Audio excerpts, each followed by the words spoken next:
Le Grand Matin Sud Radio, 7h-9h, Jean-Jacques Bourdin. Il est 7h56, merci d'être avec nous. Hugues et Philippe sont là. Hugues d'abord. Hugues qui a été militaire pendant 11 ans, qui a arrêté il y a 5 ans, qui nous a appelé 0826 300 300. J'y reviendrai avec Elisabeth Lévy tout à l'heure. Je regardais ce sondage qui nous dit que 61% des Français sont favorables au rétablissement d'une forme de service militaire obligatoire. Alors, quelle forme, je ne sais pas.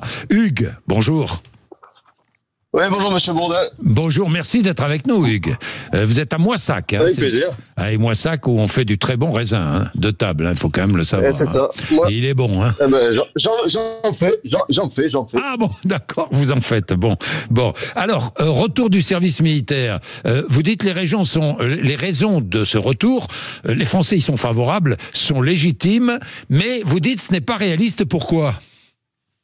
Oui, c'est ça. Pour une fois, on en parle d'habitude, on dit on veut remettre le service militaire dès que c'est pour rééduquer, soi-disant, la jeunesse pour la délinquance. Oui. Mais donc ça, c'est pas les bonnes raisons. Oui. Aujourd'hui, effectivement, on en parle pour des problèmes sécuritaires. Oui. Il faut qu'un pays puisse se défendre. Oui. Donc les raisons sont bonnes. Par contre, moi, je vois deux choses. Bon, déjà, il y a des milliards d'euros qu'il faudrait dépenser pour pouvoir accueillir une classe de conscrits et la former, l'entraîner, l'équiper, etc.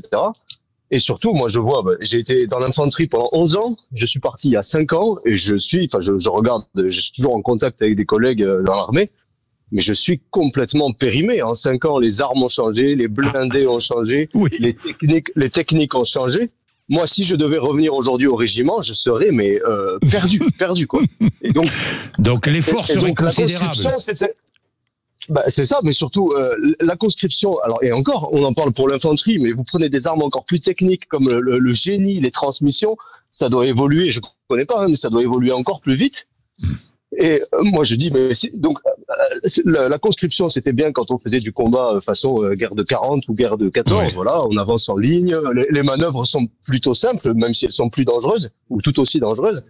Mais aujourd'hui, du coup, vous faites le service militaire, vous renvoyez les gens dans leur foyer, ils sont rappelables pendant, je sais pas moi, 20 ans. 20 ans après, le type, vous le reprenez pire qu'à zéro. Merci Hugues, merci pour ces remarques. Je vous coupe parce que je suis pressé et j'ai besoin de donner la parole aussi à Philippe, c'est normal. Bonjour Philippe. Oui, bonjour. Bonjour, merci pour votre émission. Je vous en prie Philippe, et merci d'être avec nous, de l'écouter, hein, de partager nos matinales.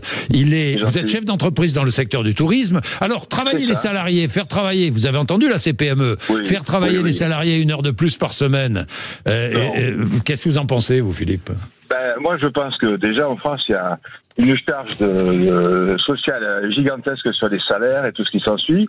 Aujourd'hui, mes salariés, ce qu'ils ont besoin, c'est d'avoir un meilleur pouvoir d'achat. C'est une mesurette parmi d'autres. Quand on regarde déjà une feuille de salaire éclaircie, comme elles sont marquées, quand on voit le nombre de lignes qu'il y a qui se soustrait au salaire de ces pauvres employés. Oui, c'est vrai. Oui, mais là, ça serait pour permettre aux salariés de capitaliser un peu pour sa retraite. Oui, mais là, le problème, c'est... Vous voyez, c'est toujours plus de charges et en réalité, jamais d'économie sur la partie étatique. Alors moi, je veux pas qu'on fasse des économies sur l'hôpital, sur la police, sur l'armée. Vous voyez ce que je veux dire ? Par contre, ce qui me paraît très intéressant, c'est que quand au fronton de la République, il y a marqué liberté, égalité. Vous voyez, égalité. Et donc, pour faire des économies, c'est très simple. Remettons un peu d'égalité dans tout simplement la levée des charges qui permettent par exemple de financer les retraites. Vous voyez, pourquoi dans le privé c'est 25 ans et pourquoi dans le public c'est quasiment le même traitement que la dernière année. Vous voyez, donc de la capitalisation, je suis pour la capitalisation puisqu'évidemment moi je suis un entrepreneur.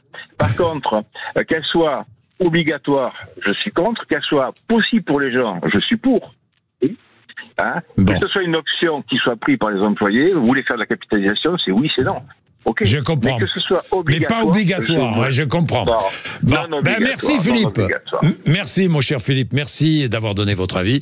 Vous l'avez, votre avis, vous voulez le donner, 0826 300 300 8h01.